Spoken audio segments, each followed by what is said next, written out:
Thank you. Thank you for taking the time out of such a beautiful California spring day. And now I know many of you would rather be outside enjoying this afternoon, either at one of our great local parks or simply down the road at the beach. Everyone knows that I would. But that's not why we are here.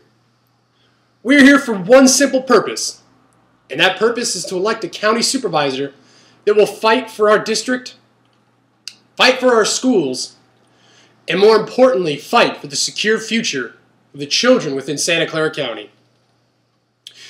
And I know that by showing up here today, you feel that one or maybe more of these issues hits home with you and your family. There are a few things I want to say this afternoon. I want to talk about the services that are needed within our district. More importantly, I want to talk about the failure in leadership of George Shirakawa and where the money he was indicted of misusing went and where it was intended to go. I want to talk about the county's education system and how our local public schools are not receiving the funding they deserve simply because of the area they are in. Why do some schools deserve more funding than others? And what can we do to help change this embedded practice so we can close the achievement gap? And I want to give you some peace of mind with a short story about how one student succeeded despite being told that he will fail. This election is special. And I mean special as in it's actually a special election. As you know, our District 2 seat is currently open due to the resignation and conviction of former Supervisor George Shirakawa. Unfortunately, Mr. Shirakawa was removed from office and convicted for the misuse of public funds.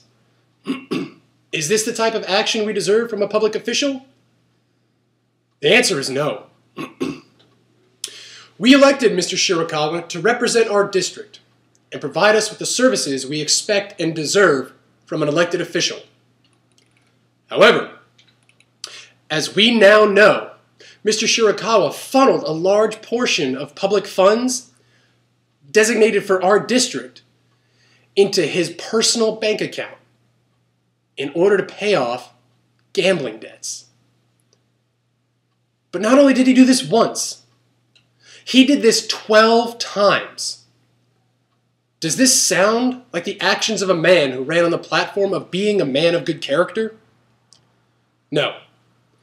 This sounds like a man who took office to serve his own purposes. What was the impact of Mr. Shirakawa's actions? And how did it affect our district? It's pretty simple, and we can see it every day. If you drive down Tully and King, you know that those roads are more pothole than road.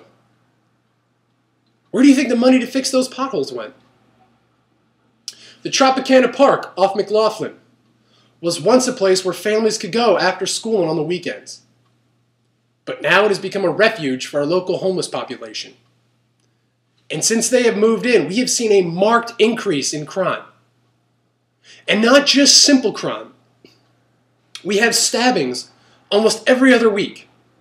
And 5 days ago, as you know, we had a shooting. How can we allow this to happen? Easy.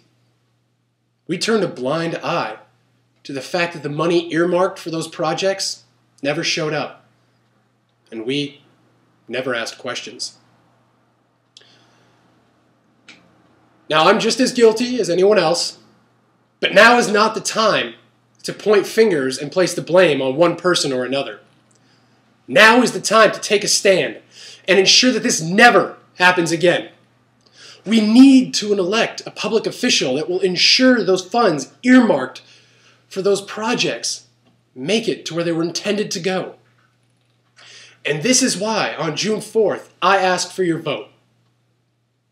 I will fight to restore the public's faith in their elected officials and ensure that we have the services we deserve. I believe that this restoration of faith is what the people of District 2 need and deserve. For too long did we place our faith in Mr. Shirakawa. And how are we repaid? We were lied to, cheated, and hung out to dry by a man who was elected to fight for us. In these difficult times, there is not enough money to go around the county, and what little we had is now gone. Will it come back? I do not know, and I cannot promise what I cannot ensure. However, what I can promise is to work as hard as I can for you and restore what it truly means to be a public servant. And hopefully, I can repair the damage Mr. Shirakawa has left our district. But I cannot do this without your help. So on June 4th, help me help you by casting your vote for change, restoration, and community. Now I want to shift gears for a moment and talk about something that's near and dear to my own heart: education. Many of you know that this is my background. I entered the public education field more than 5 years ago, first as a substitute teacher, and then as a fully fledged teacher with my own classroom. Do you know what I've seen? I've seen a bias throughout our district and an unbalanced distribution of funding. The San Jose Unified School District serves 47 schools across a variety of socioeconomic levels. And more often than not, the more affluent areas receive more funding, while the schools that actually need the most funding are denied, simply because of their low API scores and the community with which they're surrounded. Is this fair? Really? Do we need to ask ourselves this question? Of course this isn't fair. Take, for example, Leland High School, the highest performing school in the district, who annually sends more than 70% of their graduating seniors to four-year colleges. Is this a great statistic? You bet it is. Because of their graduation rate and API scores, Leland receives almost 3 times as much funding as San Jose High School. And because of this, they can afford a wider array of programs that engage students and promote that higher level of critical thinking that colleges are looking for. However, opposite this, you have San Jose High School, the second lowest performing school in the district. Now, I taught at San Jose High School for 4 years, and while I had an excellent time teaching there, I saw an extreme disparity in the programs we were able to offer our students. While Leland High School can afford iPads in class for their students, San Jose High can barely afford 1 computer lab. While Leland High School has a robotics program, San Jose High has 6 remedial math classes. Yet both are in the same district and are separated by less than 3 miles. How can we say we are investing in the future when we cannot even provide all of our students with the same educational experience? People always say that we need to prepare the next generation for the workforce. You've heard this. I've heard this. And we will continue to hear this. We need to increase funding for public education. Yet despite how many times we hear this, we never increase or redesign how we distribute funds.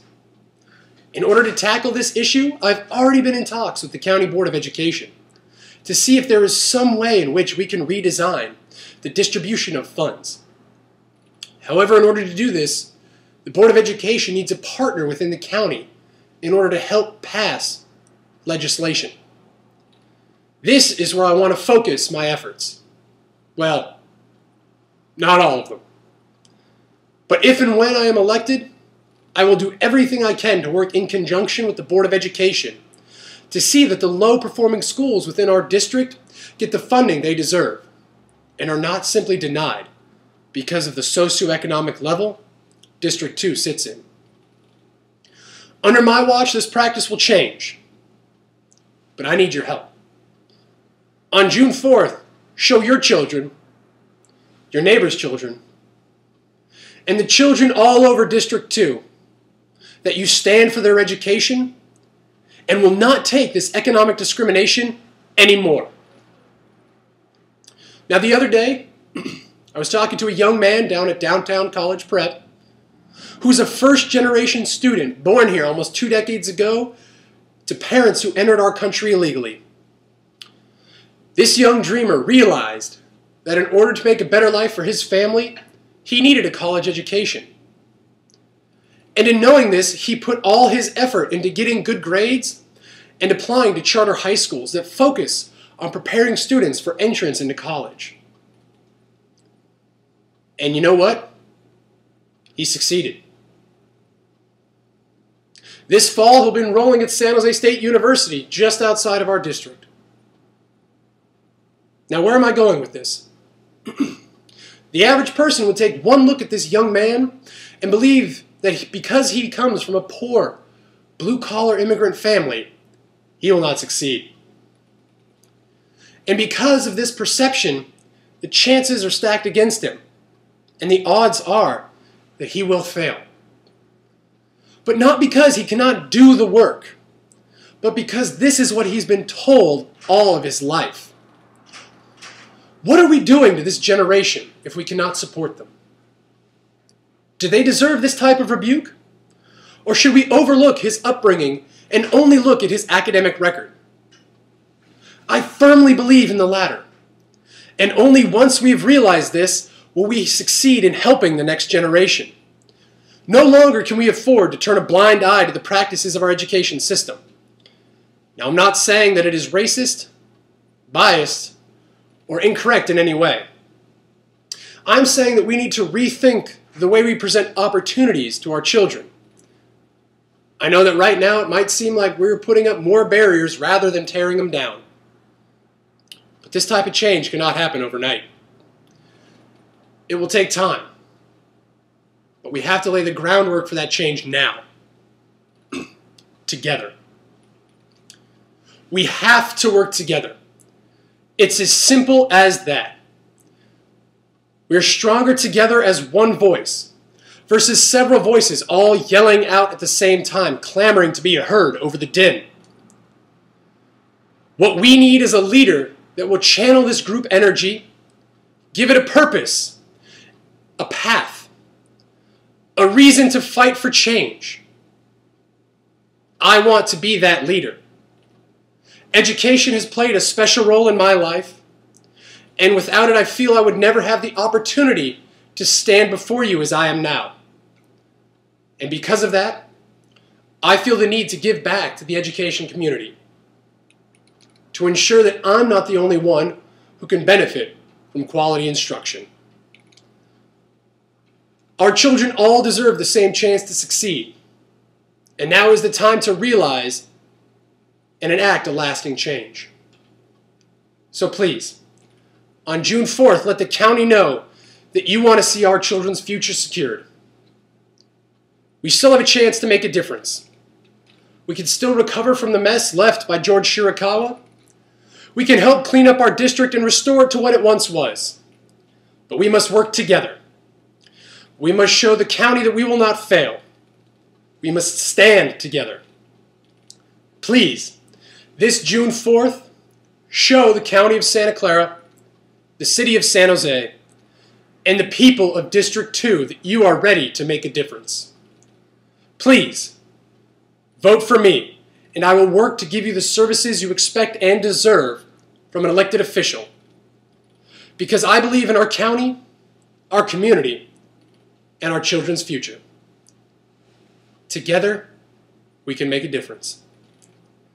Thank you. Thank you for coming out this afternoon. It was great to spend time with you guys. Thank you. And remember, on June 4th, we will stand together. Have a great afternoon and an even better week. Thanks again.